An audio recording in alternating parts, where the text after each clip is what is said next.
What's something you wish your family would just admit already? You ever get to that point where silence starts to feel heavier than shouting? Where the absence of a phone call says more than 1,000 words could? That was me, standing in the corner of my kitchen, holding my cracked phone in one hand, staring down at a text that had somehow managed to knock the air right out of my lungs. My graduation was coming up in 2 weeks after 8 long years of working 2 jobs, cramming for finals on half-slept nights, fighting off imposter syndrome with nothing but caffeine and anger. I was finally getting my degree. A real degree. Not some participation ribbon, not a family, that's nice, a bachelor's in accounting, with honors, mind you. I was walking across that stage with my name announced, summa cum laude, and no one had helped me get there but me. So yeah, I thought maybe, just maybe, my family might show up for once. But then I got the message. It was from my mom. And it read, and I quote, "Honey, we're so proud of you, but 8 hours is just too long to drive. Maybe we can celebrate when you're back." Just like that. 8 hours. That was the price of showing up for me, apparently. Too long. Too inconvenient. Not worth it. I stood there for a solid minute, rereading the words like they might change if I blinked hard enough, like maybe my screen had glitched. But it hadn't. That was it. That was the message. That's all I got after 8 years of grinding my bones into dust for a degree they barely remembered I was even working on. And, just to be clear, it's not like I sprung this on them. I'd told them months in advance, bought the cap and gown out of my own pocket, sent them the itinerary, gave them hotel options, and even offered to pay for gas. Hell, I had saved up money to treat them to dinner after the ceremony. I did everything short of dragging them down there myself. And still, too far. That phrase looped in my head all night. I couldn't sleep. I couldn't even cry. I was just tired. Not physically, but spiritually. The kind of tired you only get when you realize the people who should clap the loudest for you don't even bother to show up. I told myself maybe I was overreacting. Maybe 8 hours was too long. Maybe they were tired too. Maybe they had their own things going on. Maybe, God, I bent myself into emotional origami trying to justify their absence. I told myself to let it go. Keep the peace. Be the bigger person. I'd been doing that my whole damn life. I was the older sister. The responsible one. The one who kept her mouth shut and her grades up. The one who learned how to drive at 16 so she could take Chloe to dance class because mom was too busy. The one who gave up spring break trips because someone had to stay home and take care of the dog.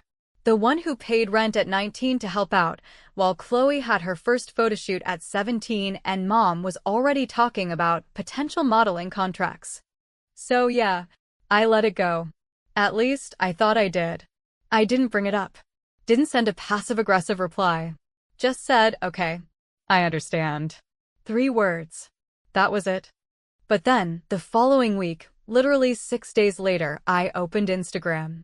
It was a random Tuesday morning. I was between classes, killing time in the library, eating a sad vending machine breakfast bar when I saw it. A photo of my parents on a plane. First class, no less. Smiling, holding champagne, captioned with "Off to LA to support our girl Chloe on her big day." #runway queen. #proud parents. I didn't even react at first. I just stared at the screen, heart frozen in my chest. I clicked through Chloe's story, backstage photos, makeup chairs, lights flashing, my mom brushing her hair like she was 13 again and not 23. My dad wearing sunglasses indoors, trying to look important, carrying her garment bag like a roadie. The whole circus. They had flown across the damn country for a modeling shoot. Not a campaign. Not a contract. A shoot. Some stylist's passion project with vintage denim and a fog machine. And suddenly, too far felt like a slap to the face. 8 hours by car for me? Too far. 5 hours by plane for Chloe? Worth every damn penny. I closed the app. I didn't cry. I didn't scream. I didn't throw my phone against the wall, even though I wanted to. What I did was sit there in that uncomfortable library chair, staring at the floor, and I felt something harden in me. Like a click. Like a switch being flipped. Something old and familiar, resentment, maybe. Or clarity. Maybe both. I saw it all then. Every time they told me to be understanding. Every time they made me Chloe's shadow. Every time they expected me to act like the adult while they kept treating her like the baby. I wasn't bitter. I wasn't mad. I was just done. And when I say done, I don't mean sulking in silence. I mean, I started planning. Graduation was coming. And I knew exactly what I was going to say. Not to them. No. They weren't even going to be there. They didn't deserve a conversation. But the room? The people sitting in that auditorium? They were going to hear it. Because I was valedictorian. Top of my class. I had a speech to give. And I had every intention of telling the truth. It's strange how memory works, how it preserves not just the images, but the temperature of a room, the tone in a voice. The way your stomach twists when you're 13 and realizing for the first time that fairness is not some natural law, but a luxury few children are born into. I grew up believing that if I worked hard, stayed quiet, didn't complain, and did what was expected of me, eventually someone would notice, not just see me, but really see me, like I saw everyone else, always standing in the corner of our family's chaos, quietly holding up walls no one ever acknowledged were even there. But the truth is, in our house, there was never enough light for two daughters, not when one of them sparkled so effortlessly it made everyone else forget the other existed. My sister, Chloe, was born with cheekbones sharp enough to get compliments from strangers by the time she was 7, and that strange, magnetic charisma that makes people say, she's going to be somebody, before she'd even learned how to properly spell her own name. By the time she was 10, my mother was straightening her hair before school and buying her lip gloss just for fun, while I was told to stop dressing like a tomboy and try smiling more, though no one ever said why, or for whose benefit. My dad called her his little firecracker, and I was Steady Eddie, the one who followed rules and kept things neat, the one who helped with dishes, made her own dentist appointments by 15, and was scolded for raising my voice when I finally got sick of being Chloe's unpaid assistant in a house where her mood dictated the weather for the rest of us. I used to think I was exaggerating it all in my head, like maybe I was just being too sensitive or jealous, or maybe I just didn't understand what parenting really looked like from the inside. But the older I got, the more undeniable it became. Birthdays? Chloe always had a theme, decorations, a cake big enough to feed a classroom, and a backyard full of kids. Mine were usually takeout pizza and a quick happy birthday, in between mom driving her to cheer practice and dad falling asleep on the couch. When I was 16, I got a used Corolla that didn't always start in the winter. When Chloe turned 16, she got a new Civic with a red bow and an Instagram photo shoot in the driveway. I didn't even bother asking questions anymore because I already knew the answer. It's different with her. It was always different with her. When she failed math, they got her a private tutor and blamed the teacher. When I got a B, I was told to tighten up and be more focused. When she skipped school to go to a photo shoot, it was a once-in-a-lifetime opportunity. When I called in sick to work because I was burnt out, my mom rolled her eyes and said, "Welcome to adulthood." I was the responsible one, the dependable one, the one who could take a hit and keep moving. And that's the trap, isn't it? The more you show people you can carry, the more they pile on without ever checking if you're still breathing underneath it all. Chloe's modeling career started somewhere between junior and senior year of high school, when some local boutique asked her to wear one of their dresses for an online catalog. From there, it was like a match had been dropped in dry brush. One minute, she was posing in front of a white backdrop at the local mall. The next, she was skipping prom because she had to fly out to New York for a test shoot with a minor fashion magazine. My mother took over as her unofficial manager, fielding emails, setting up meetings, talking about brand potential over dinner while I was trying to review my chemistry notes. My father, who barely knew how to send a text, suddenly learned how to work Instagram so he could comment on every picture she posted, looking gorgeous, honey, and so proud of you. Meanwhile, I was working 30 hours a week at a grocery store and pulling all-nighters to finish my community college classes because they didn't think it was worth helping me pay for state school. I remember one night, I must have been 23, still living at home, commuting to school while working cashier shifts, and Chloe had just gotten back from a shoot in Miami. She came through the door with a sunburn, dragging a designer suitcase, talking about how exhausting it all was, how she needed a break. My mother was already pouring her a glass of iced tea, doting on her like she'd just returned from war. I was at the kitchen table with a stack of accounting textbooks, trying to make sense of deferred tax liabilities. I looked up and said, without thinking, "You're tired." It slipped out before I could filter it. The room went quiet for just a second. My mom narrowed her eyes and said, "Don't be ugly." That's what she said to me. Not, "Are you okay?" or "What do you mean?" Just that. Don't be ugly. As if my exhaustion made me bitter, and bitterness made me less beautiful, and being less beautiful meant I wasn't worth defending. That sentence stuck to my ribs for years. I chewed on it through holidays and job interviews, through tears shed behind closed doors and victories no one witnessed but me. Don't be ugly. I smiled through it. I swallowed it. I used it as motivation, as fuel, because if I couldn't be the daughter they adored, I'd be the daughter they couldn't ignore. And that's the thing they never saw coming. For every photo Chloe posted, I passed a class. For every brand deal she landed, I got another credit toward my degree. Slowly, quietly, methodically, I was building something they never asked about, never noticed, never cheered for. But I kept going. And now here I was. 2 weeks from graduating summa cum laude, valedictorian, with job offers already on the table and a speech to give in front of hundreds of people. I had invited them, despite everything, out of some small, pitiful hope that maybe this time would be different. Maybe this time they'd show up, even if they didn't understand what I'd done. But they said no. They said it was too far. And then they got on a plane for Chloe. Again.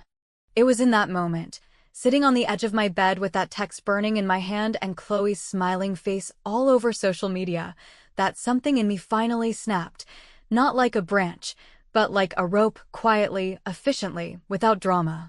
Just a clean cut. I didn't rage. I didn't send angry messages. I simply crossed them off the guest list. I wouldn't tell them not to come. I just wouldn't save them a seat. Because for once in my life, I wasn't going to explain myself. I wasn't going to beg to be seen. I wasn't going to nod politely while they clapped for the wrong person. No. This time, I'd let the silence do the talking. This time, they'd miss it. And for once, I'd let them feel what I had felt every time they looked right through me. I was no longer the forgotten daughter. I was the one with the microphone. The day of the graduation started the way most big days do, without any grand sign from the universe. No lightning strike of epiphany or glowing moment of personal triumph, just the soft, persistent buzz of my alarm clock dragging me out of a dreamless sleep and the realization that I had, somehow, made it to the finish line. I stood in front of the mirror brushing my hair with a cheap plastic comb, staring at the reflection of a woman who didn't look like someone celebrating a victory, but more like someone quietly preparing for war. And though I'd always imagined this day as a moment full of joy and relief, what I felt was something sharper, colder, something that had been building in me for far too long without a name. I had ironed my gown the night before, laid out my honor cords with precision, double-checked my speech in a leather-bound folder, and packed everything in a tote bag that had seen me through hundreds of late-night study sessions and morning commutes. But what I carried most heavily wasn't any of that. It was the weight of everything unsaid, everything ignored, everything dismissed over the years by the people who should have been cheering the loudest. I arrived on campus early, because that's what I always did, the habit of punctuality carved deep into me after years of proving I was dependable. The gymnasium was already buzzing with activity, camera flashes bouncing off the polished floors, proud parents corralling little cousins in flower crowns, professors lining up to hand out programs, and classmates greeting each other with the giddy disbelief of people who had made it through hell and somehow still had the energy to laugh.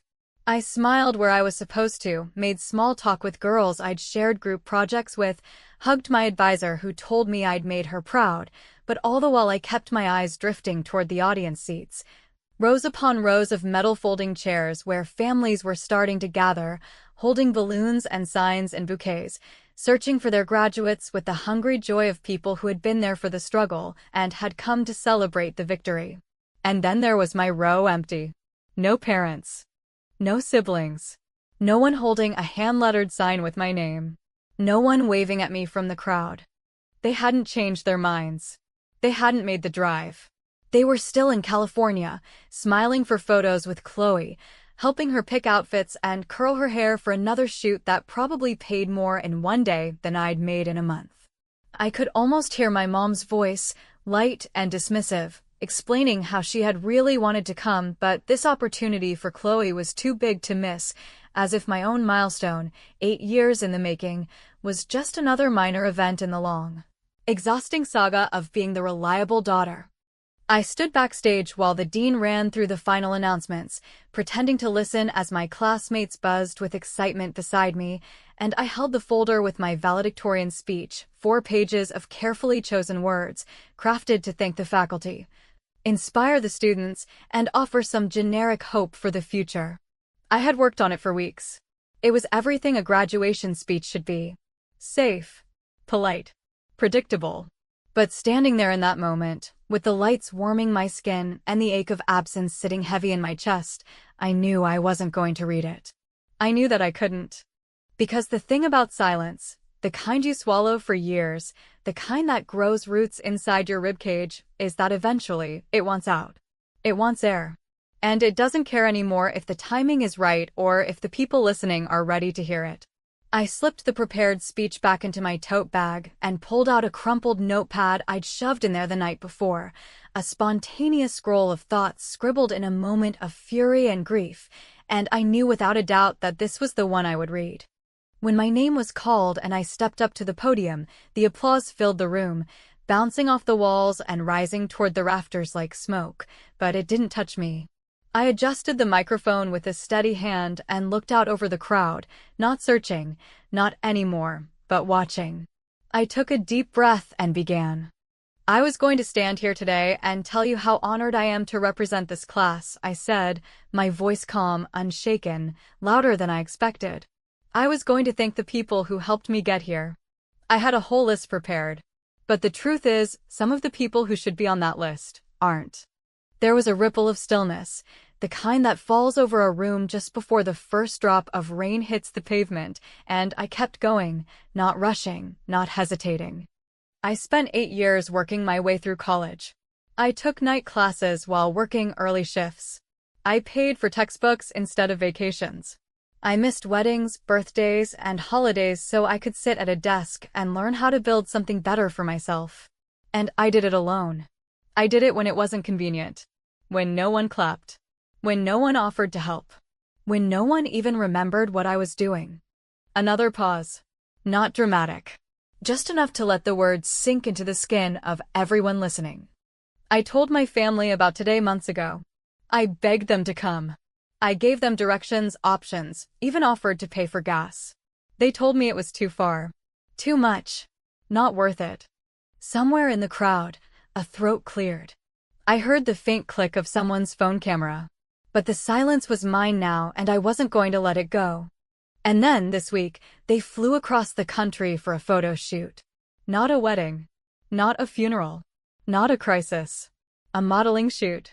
Because that, apparently, was worth the trip. I heard a few murmurs, maybe surprise, maybe discomfort, but I wasn't looking for pity. I wasn't performing rage. I was standing in the middle of my own truth, and for the first time in a long time, it felt like power. So this degree, I said, lifting my chin, letting my voice carry, is not for the people who didn't think I was worth the drive. This isn't for anyone who thought I was fine on my own. This isn't for people who assume strength means you don't need support. This is for me. This is for the girl who stayed up all night crying over tax law. This is for the woman who showed up when no one else did. When I stepped back from the mic, the room didn't explode with cheers. It didn't need to. The applause came slowly at first, then louder, but I didn't hear any of it. I was already walking off stage, head high, throat tight, feeling both lighter and heavier at the same time. I didn't know it yet, but someone had filmed the whole thing. I would find out later that night just how far and fast a truth like that could travel. But for now, all I knew was that I had said it. Finally. Out loud. Where everyone could hear. It was strange how quickly the air around you could shift, How silence could be so easily broken not by an apology, not by understanding, but by sheer embarrassment. How shame, not love, seemed to be the only thing powerful enough to jolt people into paying attention. The night after my speech, I didn't go out to celebrate with classmates, didn't drink cheap champagne in someone's cluttered living room, didn't wear my cap to a crowded bar where someone might recognize me and say, "Hey, you were that girl who said that thing." Like a scene in a coming-of-age movie. Instead, I went back to the tiny apartment I rented behind a duplex with an air conditioner that barely worked and sat cross-legged on the rug with a frozen pizza in the oven and my phone on the coffee table, buzzing so often it vibrated across the surface like it had something urgent to say. I ignored it for a while, not out of some graceful sense of detachment, but because I already knew what I'd find on the other side of that screen, and I wasn't quite ready to face it, not yet. But when the smell of burnt cheese started seeping into the room, and I finally pulled myself up off the floor, something told me to check. I unlocked the screen and opened my inbox, and there it was. The speech, or at least a version of it, filmed from somewhere in the audience, framed a little crooked, the audio slightly muffled, but unmistakably me, standing in front of hundreds of people, voice even and deliberate, telling the truth I had carried in my chest for years like a ticking clock. It had been uploaded by a student I barely knew, someone in the graphic design program who'd taken a few classes with me and apparently felt moved enough to post it with the caption, "Sometimes you gotta say it out loud." At that moment, it had over 80,000 views. By morning, it would have 5 times that. By the end of the week, it would be everywhere. Twitter threads, Reddit discussions, Instagram reels, strangers quoting me like I was someone who mattered. I should have felt vindicated. I should have felt proud. And part of me did, somewhere deep down. But mostly, I felt something closer to numbness. Because even though the internet finally saw me, the people I'd wanted to see me most were only just now realizing what they'd missed, and not because they understood, but because now they were on display. The first text came from my mother at exactly 1:04 a.m., a simple message that read, "Jessica, what is this?" No greeting. No warmth. Just confusion laced with accusation. I didn't answer. 20 minutes later, another message followed. "Your sister is devastated. Do you know what you've done to her career?" Still nothing about me, no acknowledgement of my speech, my graduation, my achievement, my pain. Just immediate concern for Chloe, the golden girl, the family brand, the fragile little flame around which everything else was supposed to revolve. Then came Chloe's call. I didn't answer the first one, or the second. But by the third attempt, curiosity, or maybe morbid fascination, got the better of me, and I picked up. Her voice was thick with tears, already mid-panic spiral, not bothering with pleasantries. "Jess, why would you do this?" she demanded, sniffling dramatically, the kind of cry that always felt just a little too practiced, like she was performing even when there was no camera rolling. "Do you have any idea what people are saying about me? I've lost 2 brand deals in 24 hours. My manager says this could ruin everything." I sat on the edge of my bed, phone pressed to my ear, staring blankly at the wall, letting her words crash over me like cold water, waiting for something real to appear, some flicker of remorse or self-awareness, or even just the decency to ask if I was okay. But it never came. Instead, she kept going, the panic now mixing with indignation, her voice rising. "You made me look like a monster," she said, "and for what? Because we couldn't come to your graduation? Do you know how selfish that sounds? You humiliated our family." That word, humiliated, landed like a punch. I almost laughed. Not because it was funny, but because of the absurdity, the way she'd twisted my pain into her own crisis, as though I had been the one to abandon, to neglect, to overlook. I took a deep breath and closed my eyes. "You didn't come," I said, quietly but firmly. "You didn't come and you didn't care. You never have. This wasn't about making you look bad, Chloe. This was about finally telling the truth." She sputtered something unintelligible, a breathy stammer that sounded like disbelief, as if she genuinely couldn't comprehend how her older sister, the one who had always stayed silent, always made room, always sacrificed without complaint, had finally decided to stop playing her part in the performance. You have to take it down, she said, her voice suddenly small. Please. I'm begging you. But here's the thing about begging. When you've spent your entire life begging for scraps of attention, for validation, for recognition, and gotten nothing but the echo of your own voice in return, someone else's desperation starts to lose its impact. I didn't hang up on her. I didn't yell. I just sat there, letting the silence stretch long enough to make her squirm, and finally said, I haven't posted anything. That video isn't mine. There was a pause, and I could hear her breath catch. But I added, my voice steady, deliberate, the way a scalpel is steady in a surgeon's hand. I could post the full clip. The part where I said what I really meant. The part no one's seen yet. Don't, she whispered, as if her whole world might crack in two if I did. I didn't respond. I didn't have to. By the end of the night, the comments had started to multiply. Strangers from across the country were reaching out, mothers, daughters, even grown men who admitted to crying in their car after watching the clip. They didn't know me, but they knew the feeling. They recognized the silence I'd described, the ache of being invisible in your own home, the quiet, suffocating betrayal of being the one who holds everything together while someone else gets all the credit. And yet, despite all of that, my family still hadn't asked the one question that mattered. Why did you feel like you had to say it that way? They weren't trying to understand. They were just trying to contain the damage. But what they didn't realize, what they still hadn't figured out, was that I was done with damage control. I was done protecting people who'd never protected me. And that full clip? The one Chloe was so afraid of? I was still holding it. And I wasn't sure I was going to keep it private. There comes a point, that you never quite know when it arrives, where the silence you've preserved for the sake of peace begins to curdle, where the restraint you thought was maturity starts to feel like complicity, and you realize that by keeping your story tucked neatly inside your chest, you've allowed everyone else's version of reality to become the only one that counts. In the hours after Chloe's trembling voice filled my phone, after my mother's fifth text and my father's single-word message that read simply enough, I sat alone on my couch with the soft hum of the refrigerator the only sound in the room. Staring at the glowing screen in my hand, watching the numbers on that video climb like they had nothing better to do.